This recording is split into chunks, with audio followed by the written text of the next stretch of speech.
Namaste to all. This is going to be a continuation of the previous video. This will be a continuation of the previous video, and it will be talking about the ego and how naturally walking on the chakras to balance yourself will lead into ridding yourself of the ego, because the ego isn't who you are. The ego is like an amnesia version of who you are, because it's all about the experiences you have gained while growing up on Earth and so forth. We'll begin like this. This will be your ego. So in your ego you have different traits. So we can put like, so some of mine used to be like being shy, I guess worry, and other stuff. So just let's just say these are some of my traits.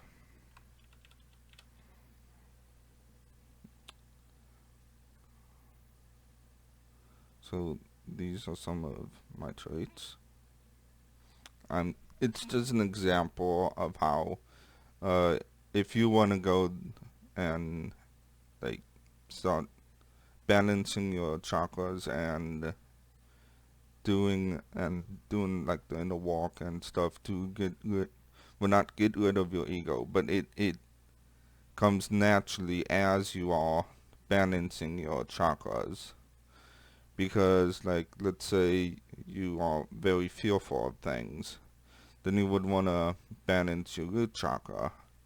And I mean, each chakra is tied to different emotions, different feelings, and to balance that you can like do meditating,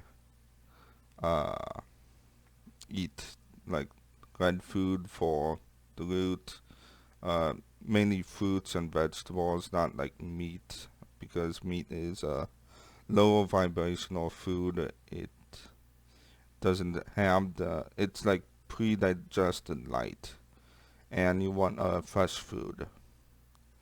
So we have the ego. The ego will is who you are now, and a lot of people are attached to the ego. So how to get rid of the ego is by balancing the chakras. And another way to help, so if you are going along the lines of you want to get rid of the ego, you want to get rid of who you are to someone, to your true self, your subconscious mind, which you can experience through like dreaming, you can ensue different issues you're gonna have. Well, issues you do have, because your subconscious mind, while dreaming, tells you different issues you have. And it's through symbolism. Like, I know my sister always is chased by a bear. If you look that up on like Google, it tells you that you're not dealing with a big problem correctly or something. And so by like reflecting on your dreams, you can figure out different issues. You want to figure out the root cause of each issue if you have them, and balance yourself basically. So if it's like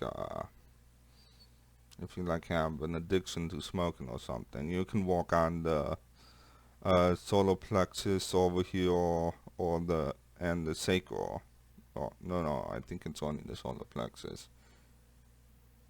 I don't know. I'm just giving examples because each of the chakras are associated with a different thing, and the solar plexus, I think, is associated with addiction. No, it's the sacral chakra that's associated with addiction. But by like wearing those colors, eating fruits, you can balance out that particular chakra. So it would mean, so if you like think of a prism.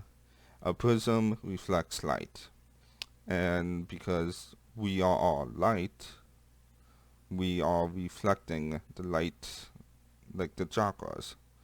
And if you have too little of a particular light coming through, then you're gonna have issues in that area. So, like, some people have issues with so like people who are like atheists in a way, or have issues in the third eye chakra and the crown chakra. People who are quiet, don't talk much, they probably have an issue in the third chakra. Uh, these are very useful to trying to manage, well, not manage, trying to balance yourself. So you can have too much of something, like in the maybe if you have like an overflowing heart chakra, you give too much love and you don't spend enough time like on yourself. So it's all about balance.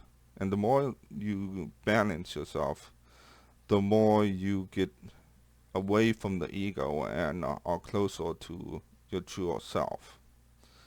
Now, there's a second part with this. So we'll call this is your true self.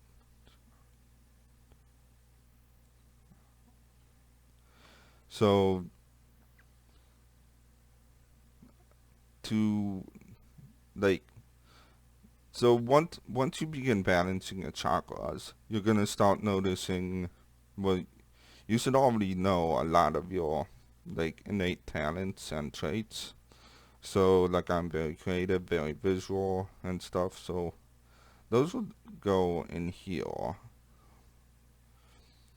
because it's between the ego and the true self. Now we don't, well, if you are like, once you start balancing yourself, once you start seeing like reflecting on your dreams and finding out the issues that you have, you will start to in your dreams see your like true self come out. You can like experience life as your true self in your dreams, and you will eventually see like different how would you say, like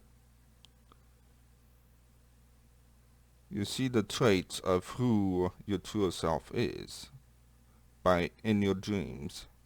And so once you begin seeing those, you can begin comparing them to who you are right now, the amnesia version, the ego, and begin to like, so you can see the traits that you are and begin to move to them.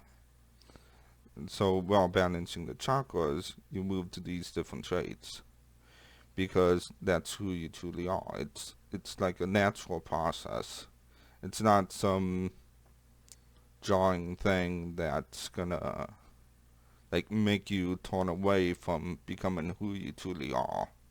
It's by balancing the chakras you become your true self. And I'm using this as an example of how someone could, if they're more like detailed oriented, I mean, I am detailed oriented, but not to this degree where I'm gonna write out everything. But people who want to naturally go through this process without having too much of an issue can do it this way.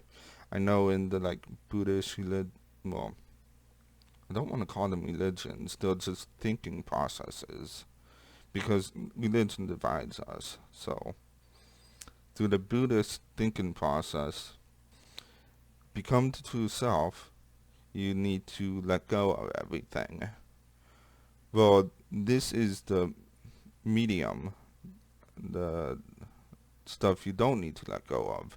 So like stuff that makes you happy, joyful and whatnot, your innate talents, those are the things you don't need to let go of. You just need to figure out what those are, and that can be like a base point for spanning into your true self. Now, I'm like thinking of this because of a couple different dreams, and I have these two gifts over here showing like four-dimensional objects. And the reason why I have them over here is in a particular dream I had not too long ago, like only a few days ago. The literal sky was this. Like I was, I don't know, I think a city or something. I want to say Chicago. I don't think it was. I don't know, but just the vibe I got from it. The sky was literally this, like some warping object in the sky. And I think so. Well, like so, Earth is gonna go from the 3D to the 4D. I don't know if it's gonna reach the 5D. I have no idea. But right now, it's transitioning into the 4D. Now, over probably many years, I don't know how long, it's gonna take 10 years, 20 years, but probably around 20 years we're gonna actually see the 4D. But between that, we're gonna see many other things, like the lands in the sky I mentioned. But that might only be in the 3D. So, well, it might be a combination. I don't know. But the sky in the 4D that I saw was like either one of these, constantly morphing, constantly changing. And there was one other thing that comes up with this. So in a dream, I saw this number. Now, I think it's a year because it was next to another. It was next to another number, which is, and I think I don't know. They might be gravestones or a memorial or something. But we have we have to understand, because once the 3D ends, and we like at some point there's gonna be a point, a time when there is no time, like time stops, because we so how we understand the black hole is completely different than how it actually is. And but we do understand that once you reach the like the singularity or whatever, the limb, time effectively stops. And once time stops, we realize time is an illusion. So, because time is an illusion, we don't know how long it's going to take for us to get to that or even that. But I think it was, like, I was actually in 2853 because, like, my brother was there, my parents, well, my aunt, my grandma, like, all these people were there. And I think it was a future dream, but I can't tell for sure. It because of the if if I was actually in 2853, I mean time is an illusion. That means I'm living 853 years or what? 853 years. So, but I bring this up because I think for people to truly like live in the fourth dimension, you would need to get rid of the ego and go to the true self, because that's who you truly are. And I think a lot of people in the like the boomer generation, I know that's a meme at the moment, but a lot of people in the boomer generation are probably gonna have a hard time letting go of the ego, because they probably still have lessons they need to learn in the third dimension, in the 3D earth or timeline. I mean, they are gonna experience the 4D along with us, but they aren't gonna. They're gonna still age normally, and those of us who have let go of the ego will be aging like in the fourth density. So we might literally live 800 years. So that's why I brought up this video. So to tell people that going from the ego to the true self is a very natural process. And this is just a format you can use to help yourself to letting go of your ego and becoming the true self. Because once you are the true self, like I said in the other dream, like your true self comes down and you change and become that. And this is all gonna happen. Like once we see the pineal gland open up, which is probably gonna be this year, a lot of people, I don't know how it is in the rest of the world, but it sounds like in America specifically, we have lost our connection to like the spirits and whatnot. Yeah, to the spirits. And because we have lost that connection, like our third eye is closed. But once that opens, which is going to be a chain reaction, like everyone in America will have it opened. I don't know if the world is going to have it open. I have no idea. But once that happens, it's going to be a whole lot easier for those of us who have already like gone through the work of balancing ourselves to lose the ego and become our true self. So that is the video. Like, share, subscribe, hit the notification bell, comment, and I will see you guys in the next video. I hope you guys found this entertaining and helpful. That is it. Bye-bye.